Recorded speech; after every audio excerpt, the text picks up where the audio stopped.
Oi, tudo bom? Eu sou Vicente Esteves e seja bem-vindo a mais um vídeo do nosso canal. Hoje eu vou responder as 10 perguntas mais frequentes que eu vejo nas redes sociais a respeito do processo de empregabilidade. Vem com a gente, atreva-se ao novo.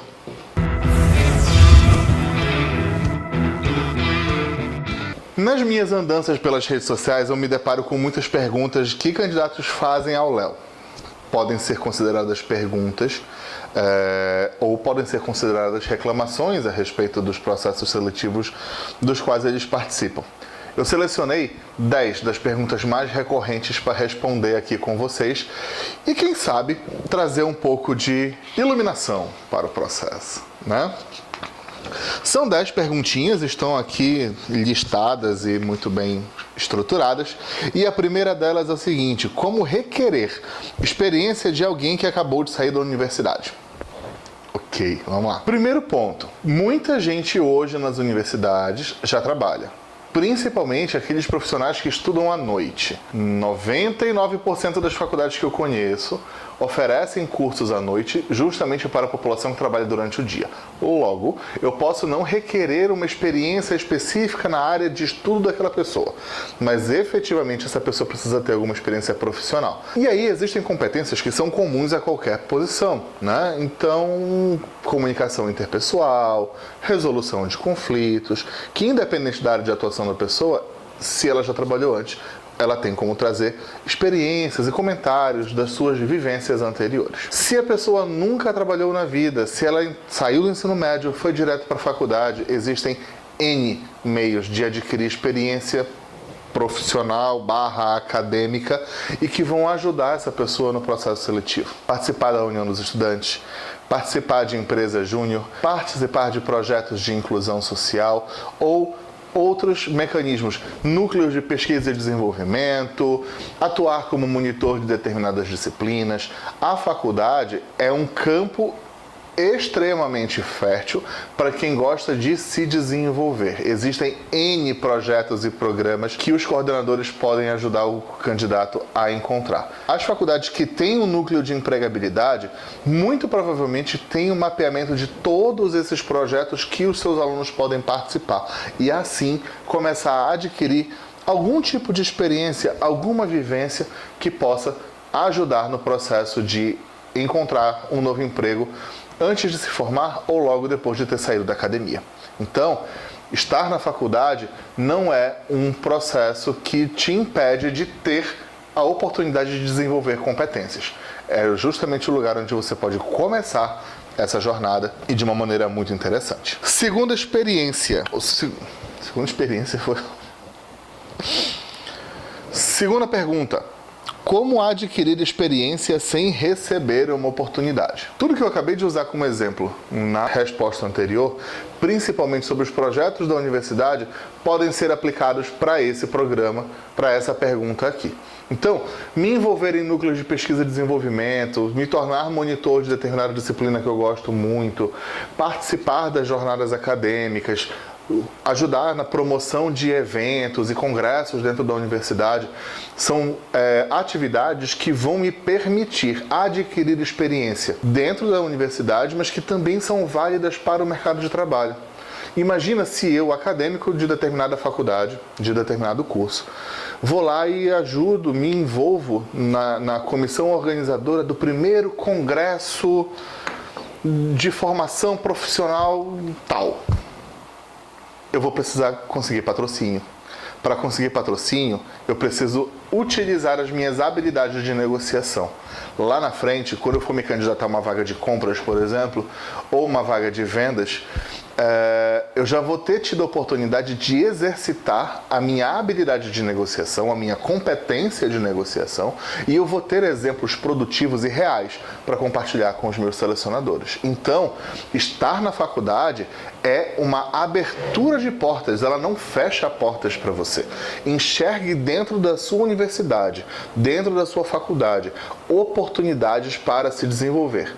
Vicente, eu estudo em uma faculdade totalmente EAD. Sim, mas na sua cidade deve existir um polo dessa faculdade.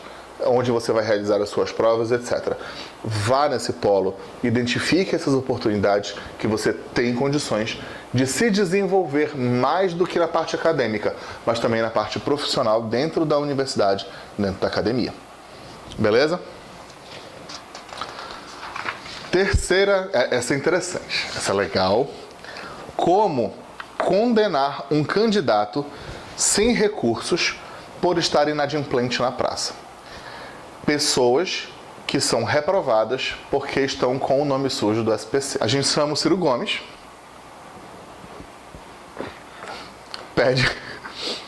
pede para ele limpar o nome da pessoa para ela se recolocar. Eu tinha que usar. Ué. Mas se o Cirão da Massa não aparecer, existem duas questões aí. Primeira delas é o seguinte: existe legislação específica no Brasil que impede que as empresas façam verificação de antecedentes criminais e de restrições financeiras dos candidatos para que isso não seja um critério de eliminação dos processos seletivos. Essa é a lei. Todo mundo cumpre a lei? Eu acho que não. Vão existir empresas que vão utilizar, sim, esse critério. Não estou aqui para dizer se a empresa está certa ou se está errada. Eu sei que existe uma lei. E eu sei que existem empresas que não seguem a lei. Ponto. Quem sou eu para dizer que a empresa vai fazer ou não vai fazer, né? O ponto é, se por um acaso eu consigo provar que a empresa me eliminou por isso, existem mecanismos legais que podem, né, reverter a situação. Mas lembre-se que a empresa pode trazer N outros indicadores do porquê que você não foi contratado ou contratada para aquela posição. Terceira pergunta: como terceirizar o custo de seleção ou parte dela para o candidato a emprego? Isso só vai acontecer em uma situação: se você estiver se candidatando a uma vaga falsa. Se as empresas publicam uma vaga de seleção onde para se candidatar você precisa pagar para, esquece, aquela vaga ela não é real. É um grande indicador que aquela vaga é falsa. Existem duas questões aqui, tá?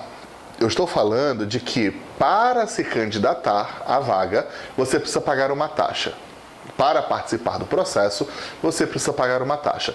Isso é grande indicativo de que a vaga é falsa. Agora, se as empresas anunciam a vaga na cato.com.br, nada contra a Cato, nada a favor da Cato, estou usando um exemplo, tá? A Cato é gratuita para as empresas e é cobrada dos candidatos.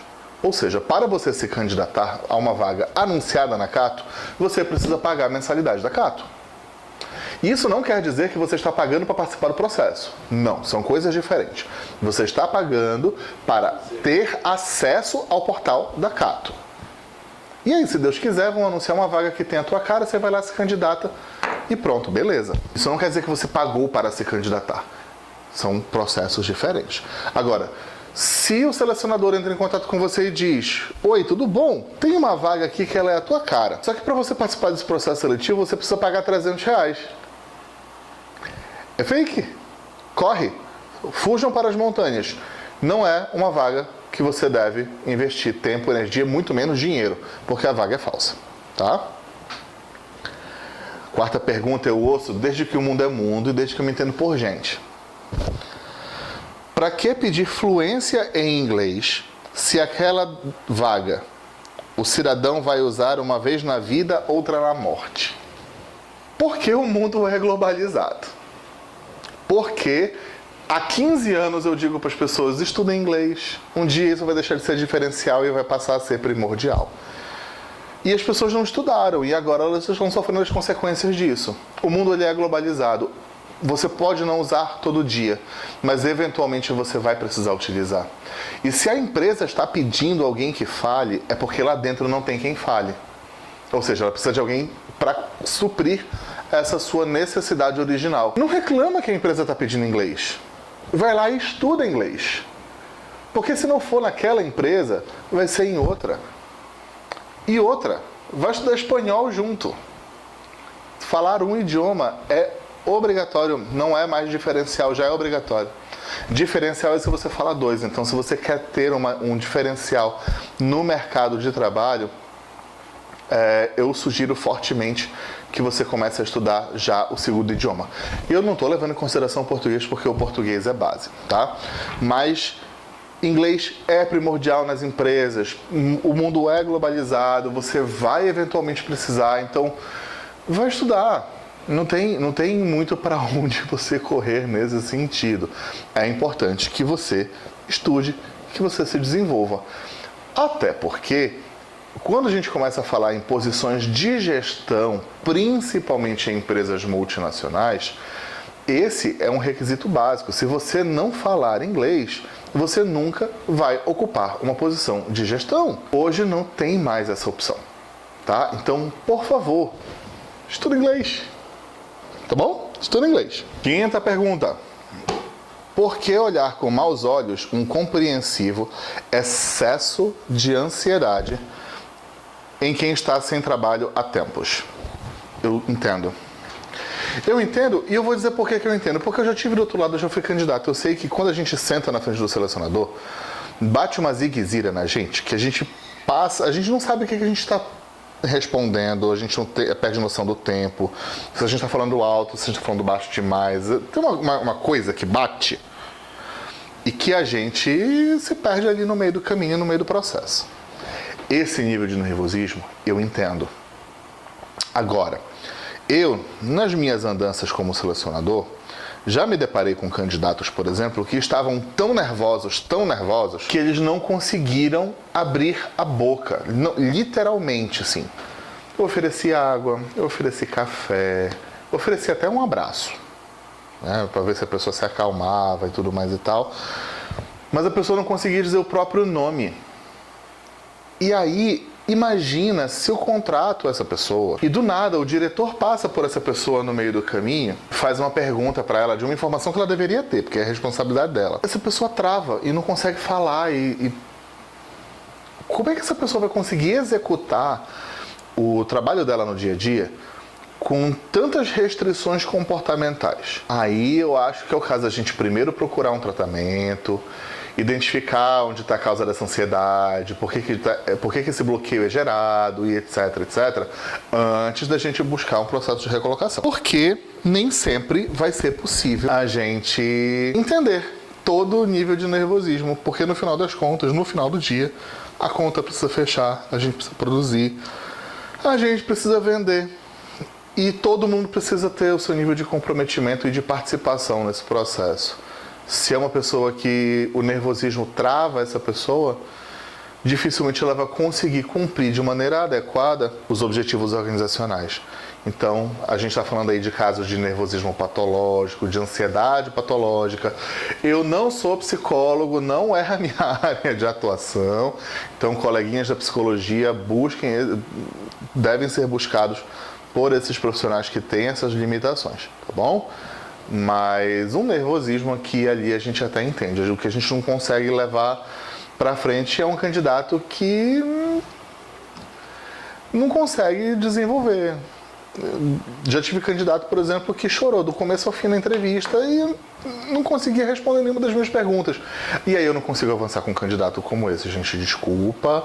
Eu fiquei morrendo de dó do candidato, mas imagina se meu diretor tem que entrevistar esse cara. Eu encaminhei ele para uma ajuda terapêutica, espero que tenha resolvido, né? Mas comigo naquela época não rolou. Entendidos? Sexta pergunta, e essa é bem interessante pelo seguinte: por que exigir de um candidato aquilo que 90% dos empregados da companhia não têm? Justamente por isso. Se eu não tenho dentro da empresa, eu vou buscar fora. Ou eu vou desenvolver a galera lá dentro para ter, né? Mas se eu estou falando, por exemplo, de uma habilidade com um determinado sistema, é porque eu vou querer que aquela pessoa ajude na implantação. Se eu estou falando de inglês, que a gente já conversou nesse vídeo antes, é porque a galera que está lá dentro não fala e eu não tenho tempo para esperar com que eles estudem para falar. Mas, obrigatoriamente, se eu estou buscando no mercado uma determinada competência que os meus profissionais internos não têm, tá aí o grande motivo, porque eu não tenho dentro de casa e eu vou buscar no mercado, tá bom? Então, se você vê a empresa anunciando, por exemplo, uma vaga que busca determinado conhecimento em determinado processo, Nossa, mas eles exigem demais, ninguém lá cuida disso, ninguém lá tem essa habilidade. Ótimo, eles precisam desenvolver e por isso que você vai entrar lá para ajudar a desenvolver, tá bom? Então, antes de questionar, às vezes, o porquê de cada coisa, vamos tentar pensar no cenário que pode estar aquela empresa, né? Não tenho dentro de casa. Quais são as alternativas que eu tenho? T&D, treinamento e desenvolvimento. Vou desenvolver as pessoas que eu tenho hoje. Né? Vamos transformar essas pessoas em expert naquele conteúdo, naquele processo, naquele material, naquele sistema. Dá tempo, a gente tem tempo hábil para esperar essas pessoas se desenvolverem, etc. Mais ou menos, é uma coisa que a gente precisa um pouco mais urgente. Então vamos trazer de fora alguém para desenvolver essa habilidade, para desenvolver esse conhecimento, essa competência, e aí as coisas vão começar a se desenvolver de uma maneira um pouco mais alinhadas. Entendidos? A sétima é bem legal. A sétima, eu faço uso da sétima, inclusive, porque economiza um tempo da gente que é impressionante. Por que perguntar a pretensão salarial de alguém quando já se sabe o valor a ser pago? Existem N justificativas. As que eu uso com maior frequência é o seguinte. Primeiro ponto é, eu sei que a vaga está pagando 2.000. Uma vaga hipotética, só para efeito do nosso exercício. Eu tenho um candidato que está pedindo 5.000. Eu vou chamar o candidato para entrevista? Porque a probabilidade de eu convencer o meu cliente a sair de 2.000 para 5 é, mínima. Bem michuruquinho. A probabilidade do candidato aceitar diminuir a pretensão salarial dele de 5 para 2 é nula. Isso nunca vai acontecer. Se você estabeleceu sua pretensão salarial como 5.000 reais, você tem as suas justificativas para isso, e longe de mim aqui fazer juízo de valor do porquê você fez isso. Mas o fato é que a sua pretensão é 5.000. A probabilidade de sair para menos da metade é inexistente. Então eu não vou perder o seu tempo, eu não vou perder o meu tempo entrevistando um candidato que está tão distante das possibilidades do meu cliente. Agora, eu tenho uma vaga que paga 2.000. Eu tenho um candidato bom que está pedindo 2.500. O candidato é bom, ele vai resolver o problema da empresa, ele tem todas as qualificações, todo aquele cara crachá que a gente vem falando o tempo todo nos nossos vídeos de empregabilidade. Ele tem tudo aquilo. A vaga cai no candidato com uma luva. E a diferença é de 500 reais.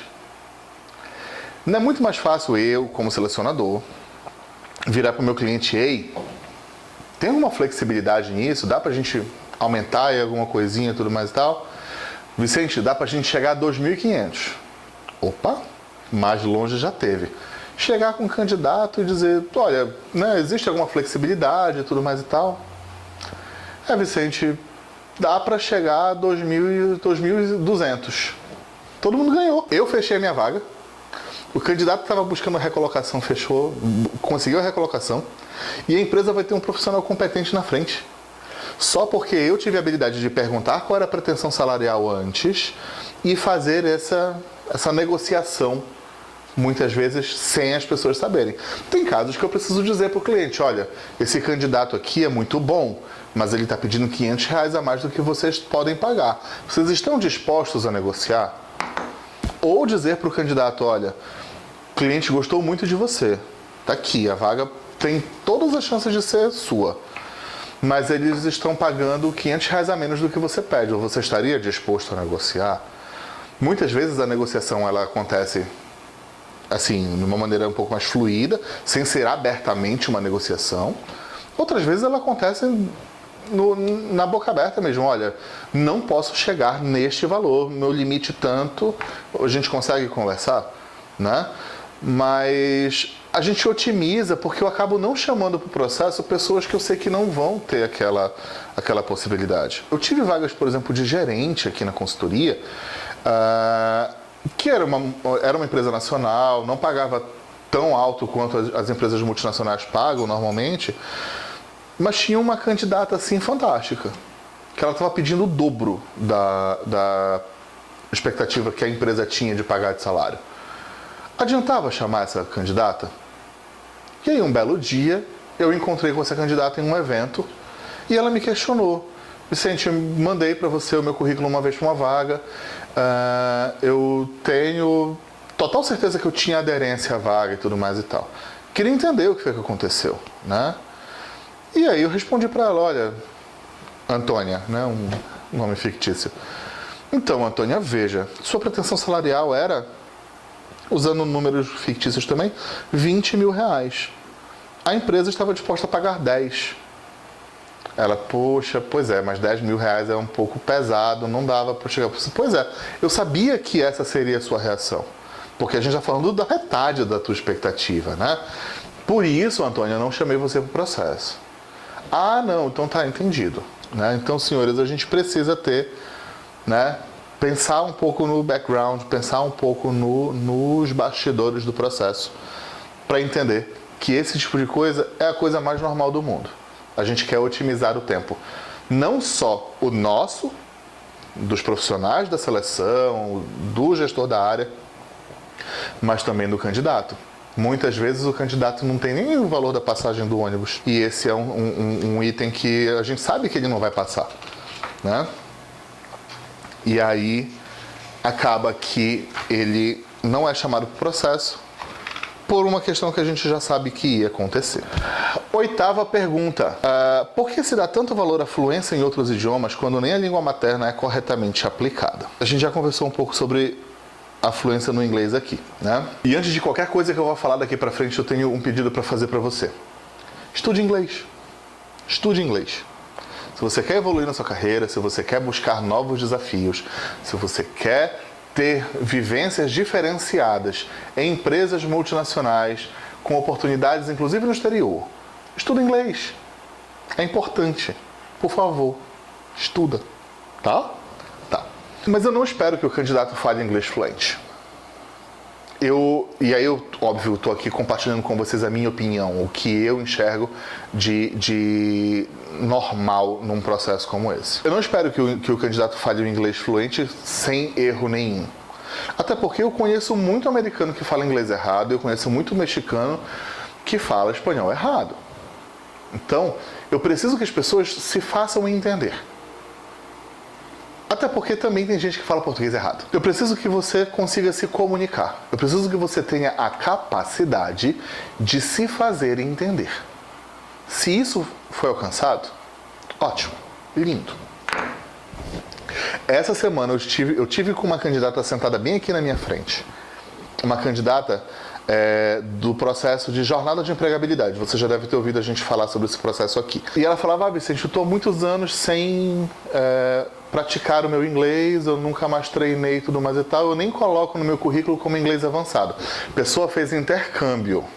A candidata morou na Austrália, fez intercâmbio, estudou, passou anos da vida trabalhando em multinacionais e falando inglês. Está há um tempinho aí em outro ramo, em outra área de atuação que não utilizava muito inglês. E ela falou isso umas 3 ou 4 vezes durante a nossa conversa. Eu nem coloco no currículo, nem coloco no currículo. Eu falei, vamos lá. Vamos bater um papo aqui em inglês? Vamos seguir o nosso bate-papo aqui normal, mas vamos seguir em inglês para eu entender o que você está querendo dizer sobre não ser fluente. Ela deu um show. Ela arrebentou falando inglês. Cometeu alguns erros de gramática? Sim. Cometeu alguns erros de pronúncia? Sim. Mas são 3 anos sem praticar, gente. Com 6 meses essa menina tá dando show em qualquer empresa. E eu virei para ela e falei, pode colocar, por favor, inglês avançado no seu currículo. Porque isso vai chamar vaga para você. Agora, ela falava. Se você não fala, não põe. Não preciso que você fale inglês fluente. Não preciso que você fale inglês perfeito, sem erros gramaticais, sem erros de pronúncia. Não. Porque não pode ter sotaque. Pode ter sotaque sim, não é só língua materna. Pode falar com sotaque brasileiro sim, não tem problema não. Preciso que você se faça entender. Eu preciso que quando chegar na frente de na hora de uma reunião, você consiga entrar nessa reunião, falar o que você tem que fazer, dar o seu recado, ser entendido e levar o projeto para frente. É isso que precisa acontecer. Se você foi lá e errou a conjugação do verbo to be, eu te garanto que ninguém vai prestar atenção nisso, porque vão estar muito mais focados no conteúdo que está sendo dito do que na forma como está sendo passado. Então, estuda inglês. Vai estudar inglês. por favor, estuda inglês, tá bom? 9ª pergunta, estamos chegando ao final.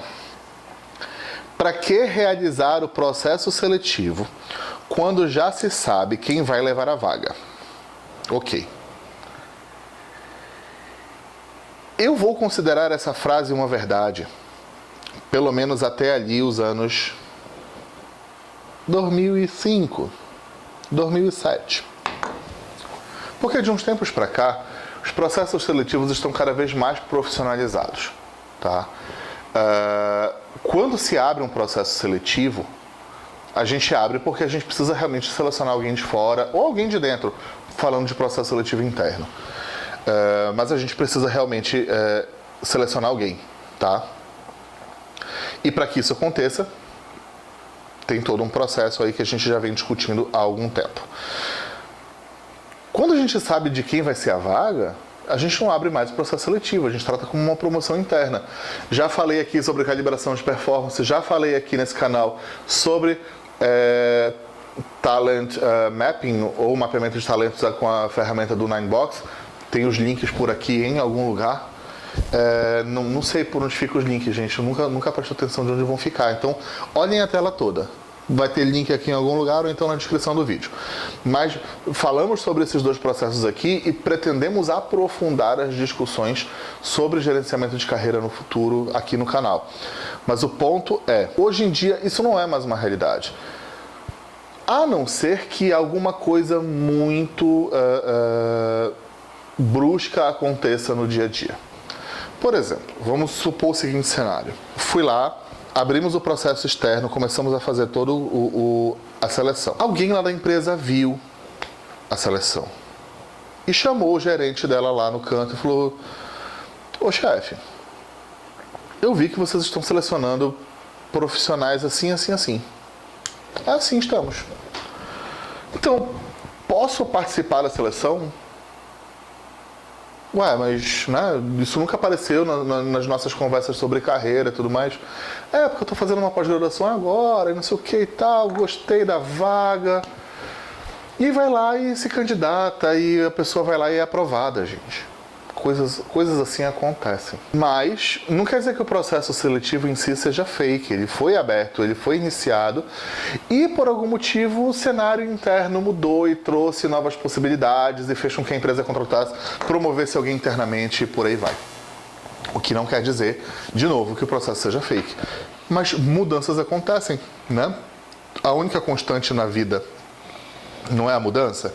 Então, mudanças acontecem e isso pode ter ocasionado com que o processo fosse cancelado ou descontinuado em função da contratação de um profissional em formato de seleção interna. Antes da gente falar da última pergunta que sempre fazem pra gente nas redes sociais e por aí vai, quero convidar você para se inscrever aqui no canal, aqui em algum lugar.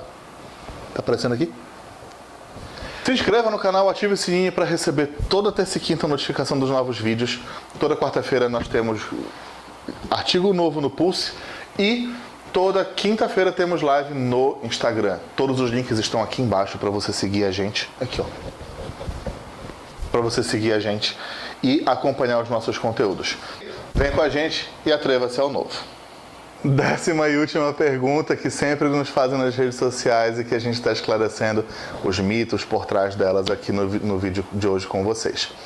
A última pergunta é: por que o RH não dá feedback para os funcionários e para os candidatos? Vamos falar de feedback. Prometo para vocês que eu vou fazer um vídeo especificamente sobre feedback. Inclusive, deixa eu anotar.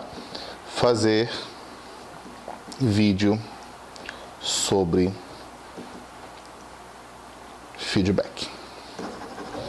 Prometo que eu vou fazer um vídeo aqui pro canal falando só sobre feedback do processo seletivo. Mas esse é um tema bem recorrente de perguntas aqui nas redes sociais, dos nossos candidatos, etc.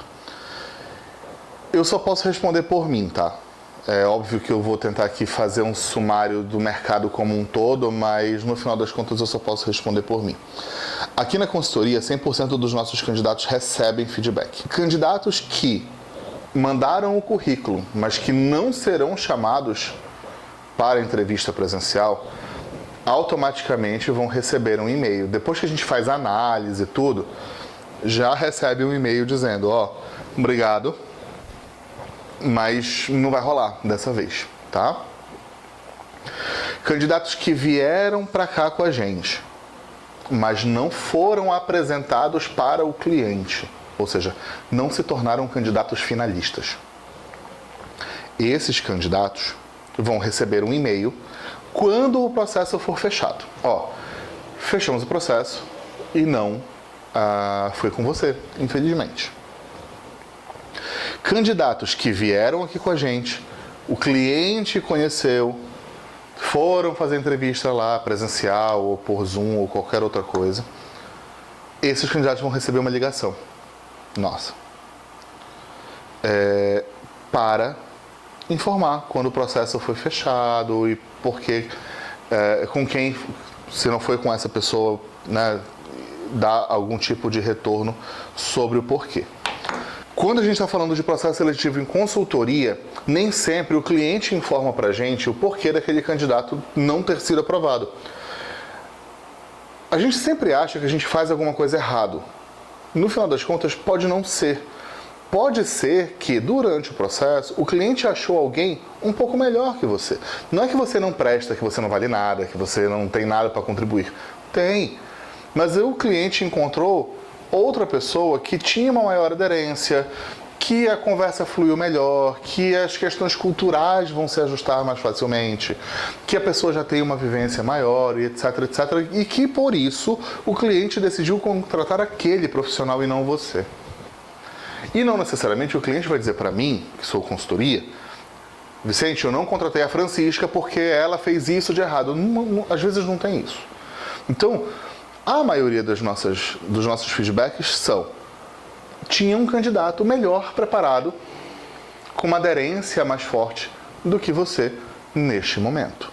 E aí o cliente decidiu seguir com esse candidato e por aí vai. Esse é o cenário mais comum. E aí o que acontece? Já apareceu também processo na minha mão em que o candidato foi, assim, no papel o candidato era fantástico. Fantástico. Ao vivo, não tanto. E aí o que aconteceu? Ele não foi para frente.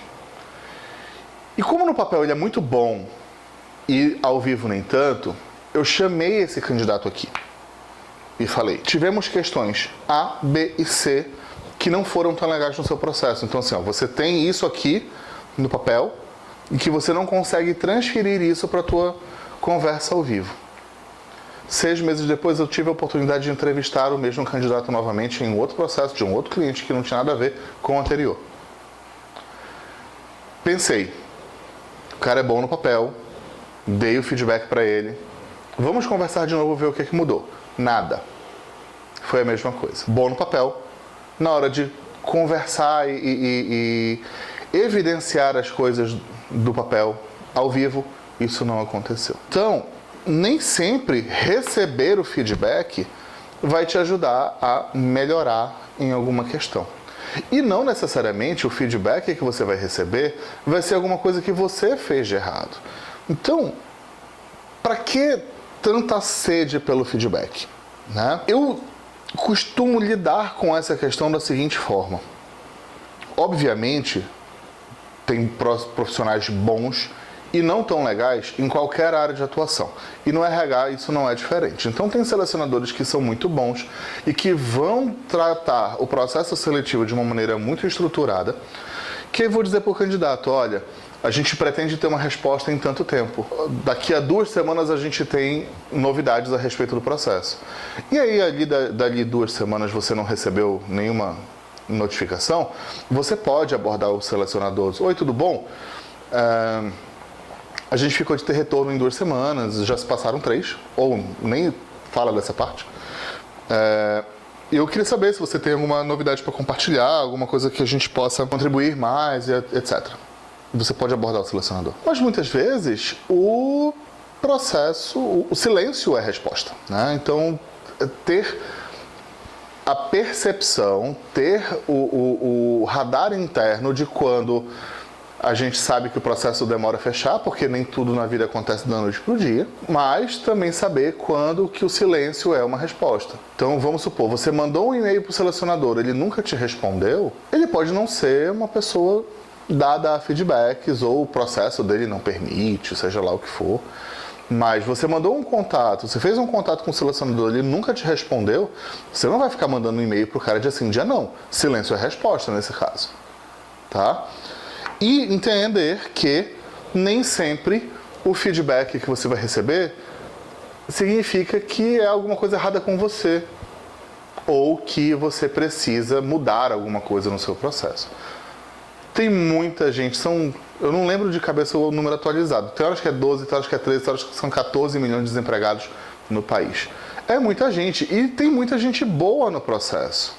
Tem muita gente boa nesse mar de desempregados.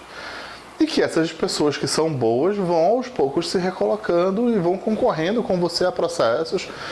Assim como tem gente que é melhor que você, tem pessoas que você é melhor do que essas pessoas. E essa é a dinâmica do mercado. Foca no que você tem que fazer de positivo, foca em preencher um bom currículo, em dar as informações corretas, foca em contestação resultado.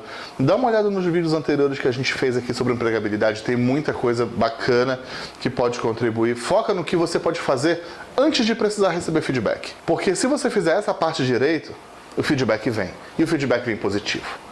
Você não vai precisar se preocupar se vai receber ou não. Você vai receber porque o feedback vai ser positivo, né? Na vaga certa, na hora certa, o feedback vem. Então se preocupe sobre o que você pode agir. Se preocupe em fazer ajustes nas coisas que estão ao seu alcance. Se o selecionador não é um selecionador dado a feedbacks, é uma coisa que está fora do seu alcance. Mas o máximo que você podia fazer para contribuir para o processo, você fez. E aí você deu o seu melhor. E na hora certa, o seu melhor vai ser o suficiente para a vaga que você está buscando. Combinados? Parem de reclamar de feedback. Não façam isso. Pega mal. Depõe contra a sua imagem nas redes sociais. Faça o que está ao seu alcance fazer. Eu espero ter contribuído com você no vídeo de hoje. Sempre que você tiver dúvida, fique à vontade de escrever aqui nos comentários. Aqui nos comentários, bem aqui. Qualquer dúvida que você tiver, fique à vontade de escrever aqui nos comentários. Aqui embaixo também estão as nossas redes sociais para você nos seguir, acompanhar os nossos outros conteúdos. E eu continuo aguardando você no próximo vídeo. Um beijo e até o próximo conteúdo. Atreva-se ao novo!